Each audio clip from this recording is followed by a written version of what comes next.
7 वर्षापासून करतोय आणि ज्या प्रकारे मैनेज करते होते सलाम सच्ची में। और मुझे पर्सनली ऐसा लगता है कि आप इतना प्यार करते हो डांस से, उनको भगवान और मंदिर की तरह जो मेरे वो जो आपका टाइटल सॉन्ग है वो मुझे लगता है हर डांसर अपने डांस को अपनी कला को भगवान मानता है, मंदिर मानता है, अपने डांस क्लास को सल्यूट आपको और बहुत आगे जाओगे। और मुझे लगता है आगे आप नहीं आप लेके जा रहे हो तो ये बहुत बड़ी बात है। मुझे ऐसे लोगों की ज़रूरत होती है जो आजकल के सोशल मीडिया पे रियल टैलेंट को आगे बढ़ा रहे हैं। इतना बड़ा प्लेटफॉर्म है और इतने कलाकार हैं और जो छोटे छोटे कलाकार मैंने देखे उसी में से कोई कल जाके सेलिब्रिटी आके इनके प्रोग्राम में रहेगा, मैं गॅरंटी देतो। म्हणजे शुक्रिया। शिवदादा, डान्स क्षेत्राला तू कशा प्रकारे बघतोस? डान्स क्षेत्र ह्या कले क्षेत्राला तू कशा प्रकारे बघतोस? मला असं वाटतं ते डिपेंड आहे गुरुवर। म्हणजे डान्स म्हटल्यानंतर तुम्ही त्याला जर खरंच पूजत असाल त्या देवासारखं मंदिरासारखं तर असे लोक असतील आणि तुमचे गुरु चांगले असतील तर तुम्ही खूप समोर जाल। याचा अर्थ असा नाही की सोशल मीडियावर तुम्हाला 2 मिलियन मिळाले म्हणून तुम्ही चांगले करता। तुम्हाला 10 जरी लाईक आणि कमेंट्स आले पण ते लोक तुम्हाला तुमच्या कलेला वाव देणारे असेल तर ती कला तुमची खूप म्हणजे मला वाटते वाखाणण्याजोगती आहे। असं नको की आपल्याला 2 मिलियन नाही येत आहे, 10 मिलियन लाईक नाही येत आहे। कधी कधी जे कलाकार नसतात ती कलाही नसते त्याला आजकाल सोशल मीडियावर लाईक आणि कमेंट्स येतात आणि जी कला खरंच पुश कराजोगती आहे आणि मला असं वाटतं त्याला आपण ॲप्रिशिएट करायला पाहिजे। त्यांना लाईक कमेंट्स नाही मिळत। मला वाटतं सोशल मीडिया जर बाजूने ठेवला हे स्टेज आहे, हे स्टेज तुम्हाला समोर देईल। छोटे छोटे कसं ज्या चुका करतो आपण त्या चुका करत करत समोर जातो आणि मला खूप मजा आली। आणि एक शेवटचा प्रश्न, ज्या प्रकारे इकडे कोरिओग्राफर झाले आणि ज्या प्रकारे गर्दी जमली तर त्या लोकांना काय ॲडव्हान्स देशील पुढच्या वाटचालीसाठी? सर्वात आधी कोरिओग्राफरना सल्यूट। मी झलक केलाय, मला माहिती आहे as a dancer me dancer नाही आहे, मी जस्ट शिकत शिकत समोर चालला। माझ्या डान्सची डेफिनेशन म्हणजे गाणं लागल्यानंतर जसं आपली बॉडी हलेल तो डान्स। पण जर तुम्ही डान्सरची मेहनत बघाल तर खूप आहे पण त्यांना ॲप्रिशिएशन थोडं कमी असतं, थोडं नाही खूप कमी असतं। तुम्ही कुठलेही डान्सर बघा त्यांना तेवढी ओळख नसते आणि खरं तर सोशल मीडियावर जेवढे कलाकार डान्सर आहेत ते आपली कला एक एक महिना 10-10 दिवस प्रॅक्टिस करून दाखवतात पण त्यांना तेवढं वाव नाही मिळत। मला असं वाटतं आपण सगळे मिळून जेवढे 10 कमेंट 10 लाईक आपण बाकी रीलला देतो जे आजकाल मी त्या साईडनी नाही जाणार, फक्त मला असं रिअल टॅलेंटला आपण ॲप्रिशिएट करायला पाहिजे तो कुठेही असू दे। मी स्वतः माझ्यापासून सुरू करेल आणि तुम्ही पण सर्व करा। Thank you sir. 7 साल पहले जब 2015 में स्टार्ट किया था इतना सक्सेस नहीं मिला था, फिर आहिस्ते आहिस्ते इसको सक्सेस मिला। क्या है कॉन्सेप्ट समझना थोड़ा डिफिकल्ट था सबको सर। एक कोरियोग्राफर दूसरे कोरियोग्राफर से आ नहीं रहा था। आज की तारीख में पूरे इंडिया में आप पूरा वर्ल्ड बोल सकते हो सर। ये नवी मुंबई अपना एक ही ऐसा शहर है जहाँ पर आयरोली से लेकर पनवेल तक के कोरियोग्राफर्स एक साथ एक प्लेटफॉर्म पर आके आज के डांस को सेलिब्रेट करते हैं नाच नवी मुंबई में। हमारे साथ धर्मेश सर थे, गणेश आचार्य सर आके गए, सरोज जी आके गए, टेरेंस लुइस, मास्टर जी, सुरेश मुकुंद सर शिव ठाकरे सर आके गए एंड बड़ा मज़ा आ रहा है। हमारे भाग्य, अरमान और भी सिया भी यहाँ पर है ना, ऐसे हमारे नवी मुंबई के कलाकार भी है जो आज की तारीख में बहुत अच्छा काम कर रहे हैं। मैं तो दुआ करता हूँ कि ये दोनों और ये तीनों ऐसा बन जाए किधर कि इनको ये भी मैं सेलिब्रिटी बड़ा बुला के बुलाऊँ कभी ऊपर। ओके दीपक भाई, इसमें कितने स्टूडेंट्स ने पार्टिसिपेट किया था और कहाँ से बच्चे लोग आए थे? सर नवी मुंबई से पार्टिसिपेट किया था। मेरा फंडा सीधा क्लियर है सर। मैं नवी मुंबई का हूँ, मुझे नवी मुंबई को बढ़ाना है। मैंने सब सेलिब्रिटीज़, हम लोग क्या करते थे, हम अंधेरी जाते थे, वहाँ जाते थे सब सेलिब्रिटी से मिलने के लिए।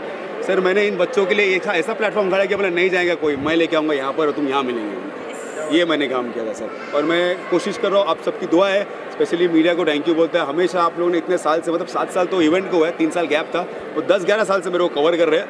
Thank you very much everybody.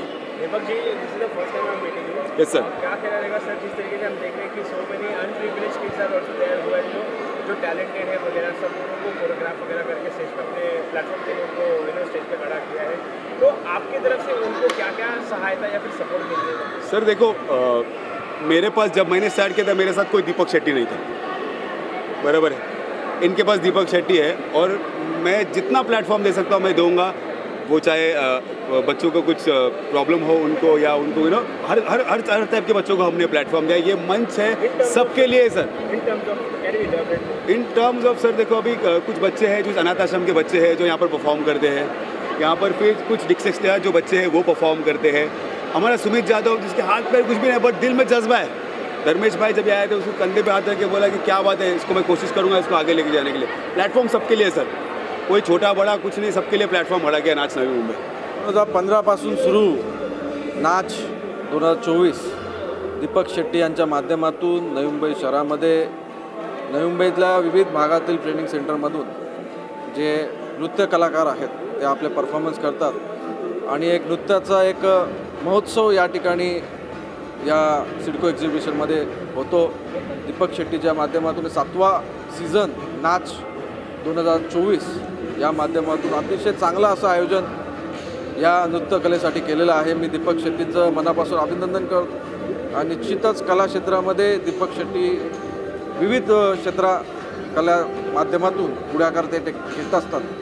त्यांच्या पुढील कामगिरीसाठी माझ्या पूर्ण शुभेच्छा आहेत आणि जिथे जिथे आमची गरज त्या ठिकाणी लागेल तिथे तिथे दीपक शेट्टीबरोबर तनमन धनाने त्यांच्याबरोबर उपस्थित आहोत.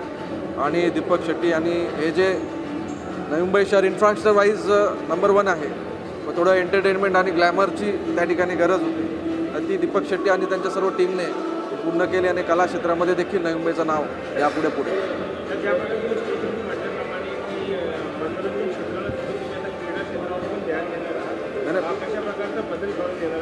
कसं आहे की नवी मुंबई शहर हा प्राधान्य विकास या पद्धतीने जी पहिला बेसिक गरजा आहेत त्या पूर्ण केल्या. म्हणजे घर बनवताना पहिला आपण साचा बनवतो आणि नंतर इंटेरियर काम करतो, बरोबर आहे, जे मनोरंजन टी व्ही नंतर आणतो.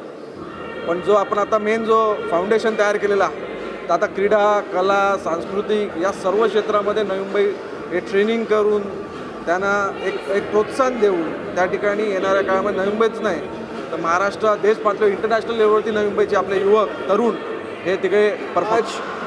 नवी मुंबई 2024 सीझन 7 दीपक शेट्टीनी हा जो कार्यक्रम सुरू केलेला आहे आणि हा जो उपक्रम सुरू केलेला आहे, बेसिकली प्रत्येक मुलाला, प्रत्येक कलाकाराला एक चांगला स्टेज मिळवून देणं फार मोठी गोष्ट असते आजच्या तारखेला.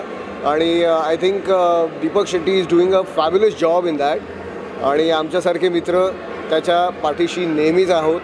आणि महत्त्वाचं मला या कार्यक्रमाबद्दल हे सांगायचं आहे की 3 वर्षाचं मूल असो किंवा 60 वर्षाचं कोणी एज ग्रुप आहे, इथे एज बॅरियर नाही.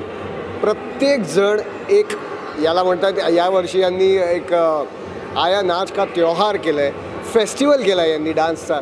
आणि हा डान्स फेस्टिवल मला तरी वाटतं भारतात एकमेव डान्स फेस्टिवल आहे जो इतक्या मोठ्या प्रमाणात नवी मुंबईमध्ये होतो दरवर्षी.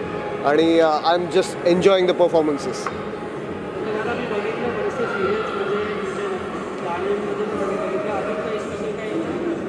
माझ्या 2 फिल्म्स रेडी आहेत. हिंदी फिल्म्स आहे, मराठी फिल्म्स आहेत.